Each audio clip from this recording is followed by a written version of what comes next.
ඔයාලට කොහොමද? හොඳින් ඉන්නව නේද? ඉතින් ඔයාලා බලන් හිටිය ලස්සන කතාවක් අරගෙන මං ආවා. ඔයා තාමත් මගේ YouTube නාලිකාව subscribe කරලා නැත්නම් දැන්ම ගිහින් subscribe කරන්න කියලා ආදරයෙන් ඉල්ලනවා. එහෙනම් කතාවට යමු. මම අනූෂා. වයස අවුරුදු 38යි. මගේ මහත්තයා ගුවන් හමුදාවේ. එයාට අවුරුදු 42යි. අපි දෙන්නෙට වයස අවුරුදු 7ක පොඩි පුතෙක් ඉන්නවා. ඉතින් මහත්තයා වැඩට ගියාම මමයි පුතයි මහත්තයාගේ තාත්තයි ගෙදර ඉන්නේ. මහත්තයා වැඩට ගියාම ගෙදර හැමදේම හොයලා බැලුවේ මහත්තයාගේ තාත්තයි. ඉතින් අපේ පුතා තාත්තට තමයි ගොඩාක් ලං වෙලා හිටියේ. කෑවේ බිව්වේ, නිදාගත්තේ, සෙල්ලම් කළේ එයත් එක්කමයි. තාත්තා පුතා ගැන විතරක් නෙමෙයි මම ගැනත් හොයලා බැලුවේ හිත ඇදලා යන විදිහට. තාත්තට වයස අවුරුදු 60ක් වුණාට හැඩි දැඩි පෙනුම තියෙන මගේ මහත්තයා වගේමයි. ටික දවසක් ඉඳන් මගේ මිනිහා අඩුම ගානේ කෝල් එකක්වත් දෙන්නේ නැති තරමට වෙනස් වුණා. අඩුම ගානේ නිවාඩුවටත් ගෙදර එන්නේ නැති ගානට මිනිහා බොරු කිව්වා. ඉතින් මම කෝල් එකක් ගත්තම හොඳටම රණ්ඩු වුණා. වෙනදට නිවාඩු දෙනකම් බලන් ඉන්න මිනිහා දැන් මාසයක් වැඩ කරලා ඒත් ගෙදර එන්න එක පවා මග හැරියා. මට ඇත්තටම මිනිහ ගැන සැක හිතුණා. ඒත් ඉතින් මං කට වහගෙන හිටියා. කොයි වෙලේ හරි මිනිහා ගෙදර එනකන් කියලා මමත් මිනිහට කෝල් එකක්වත් ගත්තේ නෑ. හැබැයි මම එයා එනකන් රෑ ගණන් අඬන්න බලාගෙන හිටියා. වෙනදට මම දකින්න නැතුව ඉන්න බෑ කියපු මිනිහා ඇයි මේ ගෙදර එන්නේ නැත්තේ කියලා මටම හිතාගන්න බැරි වුණා. ඒත් මම ඉවසගෙන හිටියා. අනුෂා පුතා ගෙදර ආවේ නෑ නේද? ඔව් තාත්තේ නිවාඩු නෑලු. දැන් මාස දෙකක් වෙන්නත් ළඟයිනේ. මොකක් හරි කෝස් එකක්වත් කරනවද? එහෙමනම් කිව්වේ නෑ. නිවාඩු නෑ කියලා තමා කිව්වේ. එහෙමද? කියලා තාත්තා මගෙන් ඇහුවා. තාත්තට තේරලා තිබුණ පුතා මාස ගණන් එන්නේ නැත්තේ මොකක් හරි ප්‍රශ්නයක් දාගෙන කියලා. ඒත් ඒ ගැන මුකුත් නොදන්න ගානට තාත්තත් හිටියා. තාත්තත් මං ගැන ඕනවට වඩා හොයන්න ගත්තා. ඒ වෙනකොටත් මගේ ඔළුව ගිනි අරන් වගේ තිබුණා. ඒක නිසා මම දරුවත් එක්ක අපි මහගෙදර යන්න ලෑස්ති වුණා. එදාම උදේ හොරෙක් වගේ මිනිහා ගෙදර ඇවිත් තිබුණා.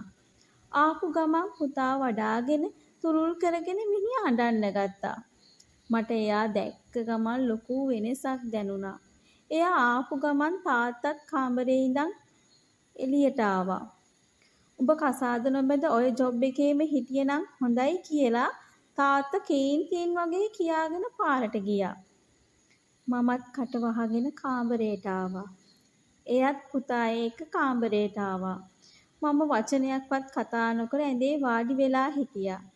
එයත් මගේ ළඟින්ම වාඩි වෙලා මොකද මේ කට්ටිය තරහ අරගෙන තාත්තත් කේන්තියෙන් යකෝ මම මොනව කරලාද ජොබ් එකේ නිවාඩු නැති එකට මම පළිද කියාගෙන බෑග් එකත් විසි කරලා ඇඳුම් ගැලෙව්වා.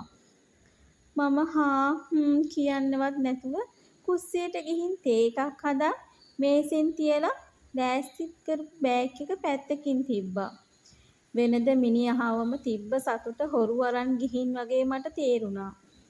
වැඩි කතා බහක් නැතුව මිනිහා මේ ඉන්න විදිය ප්‍රශ්නෙට ලොකුම හේතු සාධකයක් වුණා. හැබැයි මං ඒ ගැන මිනිහගෙන් අහන්න ගියේ නෑ. නිවාඩුව ඉවර වෙලා මිනිහා යන්න ලෑස්ති වුණා. වෙනදට එයා වැඩට යන්න කලින් මාත් එක්ක එක රැයක් හරි ඉන්නවා.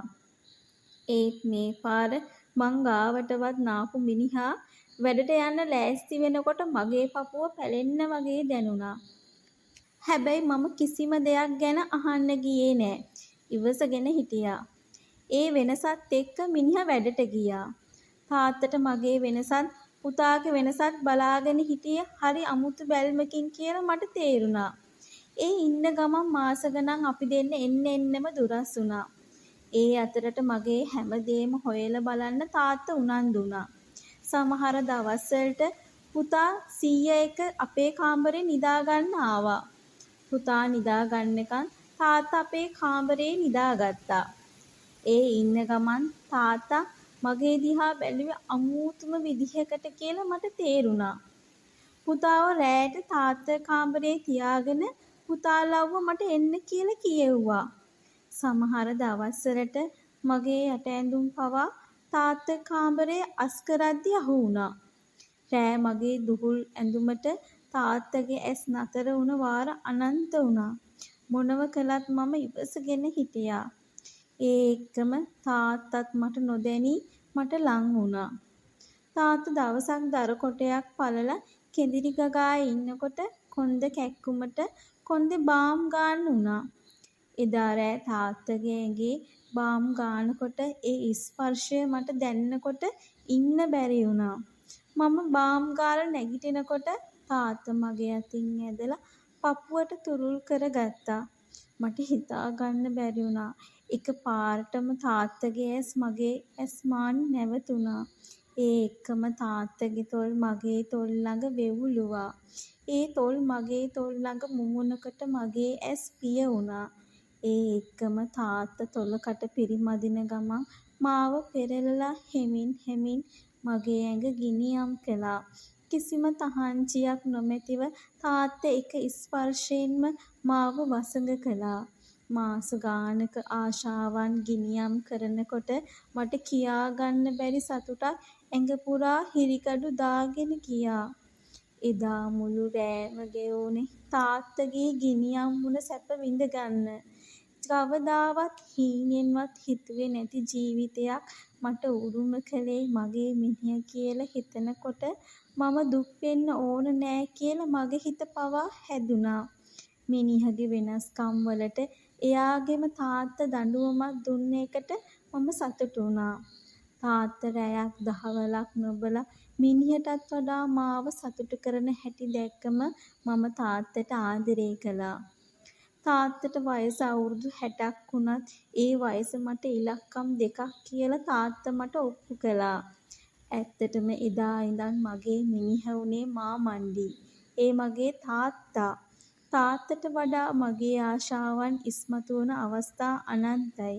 ඒ වෙලාවට මම දුවල ගිහින් තාත්තගෙන් ගන්න සැප මට හිතා ගන්න බැරි වුණා.